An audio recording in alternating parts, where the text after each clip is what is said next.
Imagine a state of absolute peace, where all your worries, fears, and struggles disappear. A place where you are completely free from all the burdens of life. That's Nirvana, the ultimate goal in Buddhism. What is Nirvana? Nirvana is a special term used in various spiritual traditions, but it is most commonly known in Buddhism. It represents the highest state a person can reach, a state of complete freedom from suffering and rebirth. In simpler terms, it's the point where you escape the endless cycle of pain and life's ups and downs. The word nirvana comes from the ancient language of Sanskrit, where it means extinction or disappearance. But what exactly is being extinguished here?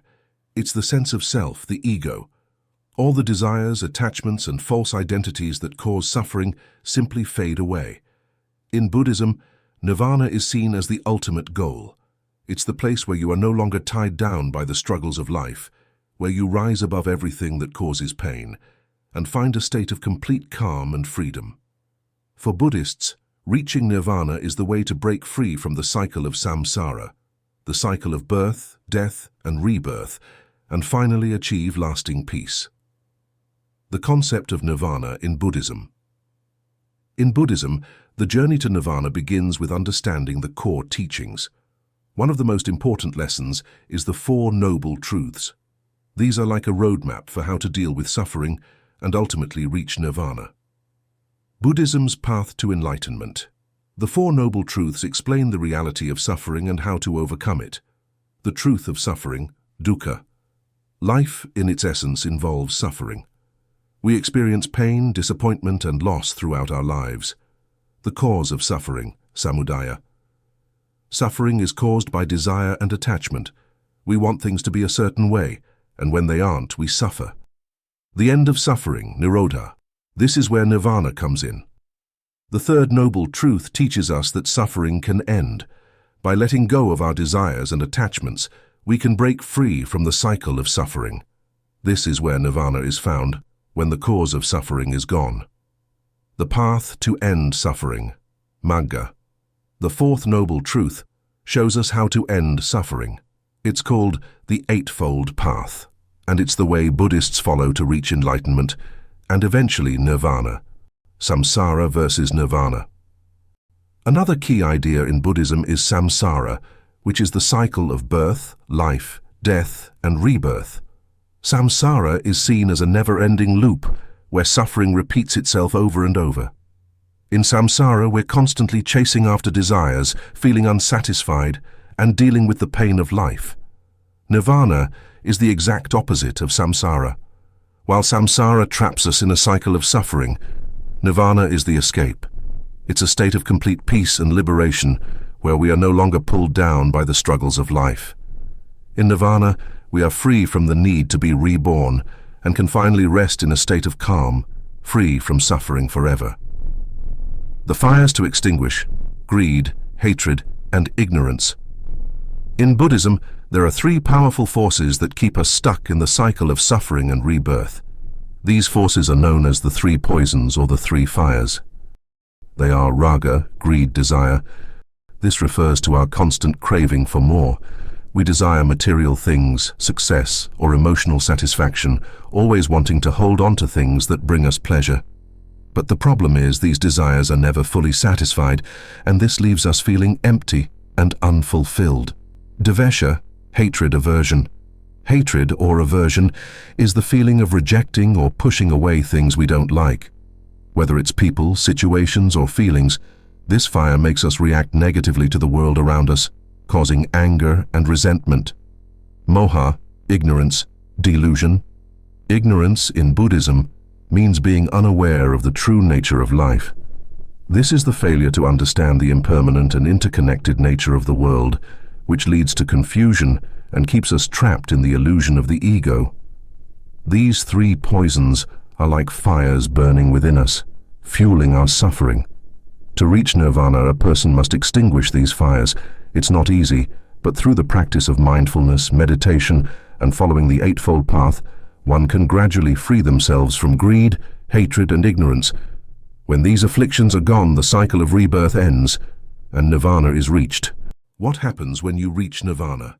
Transformation of consciousness. When someone reaches nirvana, their consciousness is completely transformed. It's like waking up from a dream, where all the things that once seemed so important, material desires, ego, and personal attachments, no longer hold any power. The mind becomes clear and free from the constant push and pull of desires and emotions. In this state, the person is no longer affected by greed, hatred, or delusion. Their mind is at peace, and they experience what Buddhists describe as profound spiritual joy and clarity. It's not a temporary feeling of happiness, but a deep and lasting sense of inner calm and contentment. A state of peace and joy. Buddhists describe nirvana as state of complete peace. In this state, the mind is free from all negative emotions like fear, anxiety, doubt, or anger. Instead, it is filled with compassion, wisdom, and understanding. The person becomes deeply connected with the world, not in a material way, but in a spiritual sense, where they see the truth of existence beyond the ego. This state of enlightenment brings about a sense of spiritual joy that cannot be found in material things. It is a joy that comes from being free from suffering and fully aware of the true nature of life. In this way, nirvana is seen as the ultimate goal, a place of lasting peace and happiness that exists within us once we let go of everything that binds us to the world of suffering. The role of non-self, anatta, understanding non-self. One of the most important and unique teachings in Buddhism is the concept of anatta, or non-self. In many spiritual traditions, people believe in the existence of a permanent self or soul that defines who they are. But Buddhism teaches something different. It says that there is no permanent, unchanging self. In anatta, the idea of self is an illusion. We often think of ourselves as separate from the world around us, as individuals who have our own identities, desires, and egos. But in truth, everything is constantly changing. Our thoughts, feelings, and even our bodies are in a state of constant flux. This illusion of a permanent self is one of the root causes of suffering. We cling to this false sense of identity, and that creates desires, attachments, and fears. The more we hold on to this illusion, the more we suffer. To achieve true liberation, we must see through this illusion. When we understand that there is no permanent self, we can begin to let go of our attachments and desires. In doing so, we move closer to nirvana, the state of complete freedom. Nirvana means being free from ego, free from the constant need to protect, satisfy, or define the self. It is a state of true peace, where the burden of clinging to an identity no longer weighs us down. Nirvana as a psychological and ethical reality. Practical aspects of nirvana. Nirvana is often thought of as a mystical or otherworldly state, but it's also a very practical one. In Buddhism, nirvana isn't just a metaphysical concept, it's a psychological and ethical reality that can be experienced in everyday life. When someone reaches nirvana, their mind undergoes a profound transformation. It's not just about reaching a state of enlightenment, it's about living with compassion, peace, and a deep sense of awareness. People who achieve nirvana are free from the negative emotions that typically dominate our lives. Things like fear, worry, doubt, and anger no longer have any hold over them. A mind free from suffering. In this state, the mind is incredibly refined and clear. It's free from the usual distractions and afflictions that come with human life. Instead of being caught up in negative mental states, the enlightened mind is filled with love, understanding, and kindness. This is why people who have reached nirvana often show great compassion and wisdom in everything they do. Because nirvana is a state of inner peace, it changes the way a person interacts with the world. An enlightened person sees things as they truly are, without being influenced by personal desires or attachments. They live ethically, guided by a deep sense of responsibility toward others, without expecting anything in return. In essence, nirvana is a state where one's mental and emotional life becomes balanced, no longer swayed by the turmoil of desires, anger, or confusion. It is not just a distant, unattainable goal, it's a real and present experience of complete freedom and clarity. How to reach Nirvana Buddhist path to enlightenment. In Buddhism, the journey to nirvana is guided by a set of principles known as the Eightfold Path. This path serves as the practical steps that help eliminate suffering and lead to enlightenment. Each step plays an important role in bringing a person closer to nirvana by promoting ethical conduct, mental discipline, and wisdom. Let's break down the eightfold path. Right understanding. This is the foundation of the path. It means seeing the world as it truly is, understanding the nature of suffering, and recognizing that everything is interconnected. Right thought. This involves cultivating thoughts that are free from ill will, hatred, and harmful desires. It's about focusing on kindness, compassion, and selflessness. Right speech. Speaking truthfully, avoiding harmful language, gossip, and lies. It encourages speaking in a way that uplifts others. Right action. Acting ethically by avoiding harm to others and practicing kindness and compassion in daily actions. This means living a life that doesn't involve violence, theft, or exploitation. Right livelihood. Choosing a way of living that does not cause harm to others. This can mean avoiding professions that involve violence or exploitation and instead engaging in work that promotes peace and goodwill. Right effort. Putting in the effort to develop positive qualities like kindness, mindfulness, and wisdom, while letting go of negative habits like anger, jealousy, and greed. Right mindfulness. Being fully aware of the present moment, paying attention to thoughts, feelings, and actions without getting carried away by them. Mindfulness is a key part of meditation and helps bring clarity and peace to the mind. Right concentration. Focusing the mind deeply through meditation, which helps eliminate distractions and develops a peaceful, calm state of mind. The Eightfold Path teaches that mindfulness and meditation are crucial practices in everyday life.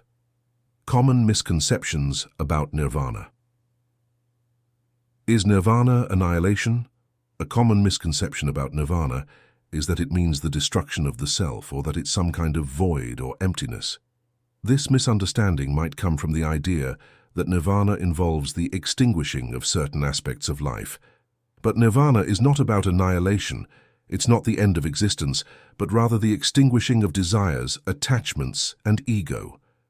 In Buddhism, nirvana is a state where a person is free from suffering because they no longer cling to desires or a sense of self. This doesn't mean that the person disappears or stops existing. Instead, it means they live without being attached to material things or ego. Their consciousness is no longer tied to the cycle of samsara, but they still exist in a state of peace and clarity. Rather than being a void or a state of non-existence, nirvana is described as a state of liberation, a release from the endless cycle of suffering and rebirth nirvana. In modern context. Nirvana in everyday life in modern times, the concept of nirvana has taken on new meanings beyond its traditional Buddhist roots. Often, people refer to nirvana when they talk about a state of ultimate peace or happiness. For example, some may describe moments of extreme bliss, relaxation, or even personal achievement as a form of nirvana, even if they are not practicing Buddhists. Non-Buddhists might use the term nirvana loosely to describe feelings of inner tranquility or moments when life feels perfect, free from stress and worries. While this usage is more casual, it still reflects the deeper meaning of nirvana as a state of peace and freedom from life's struggles.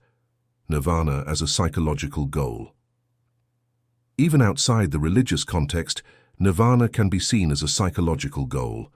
People who practice mindfulness or meditation often talk about reaching a state of inner peace or mental clarity that resembles the Buddhist idea of nirvana. The idea of letting go of attachments, reducing stress, and finding mental balance can be seen as a form of everyday nirvana that anyone can strive for. Conclusion: nirvana as the ultimate goal.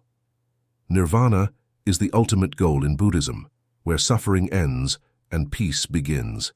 It's not just a concept, but a state of complete freedom from desire and attachment. By following the Eightfold Path and letting go of the ego, anyone can move closer to this state of inner peace. Though it may seem distant, Nirvana teaches us that true liberation is within reach. It's about transforming how we live, embracing mindfulness, and finding peace in the present moment. I hope you enjoyed this video. Please leave a comment what Nirvana means to you, Have you reached it already? My friend, please like this video and subscribe for more content on Buddhism and self-growth.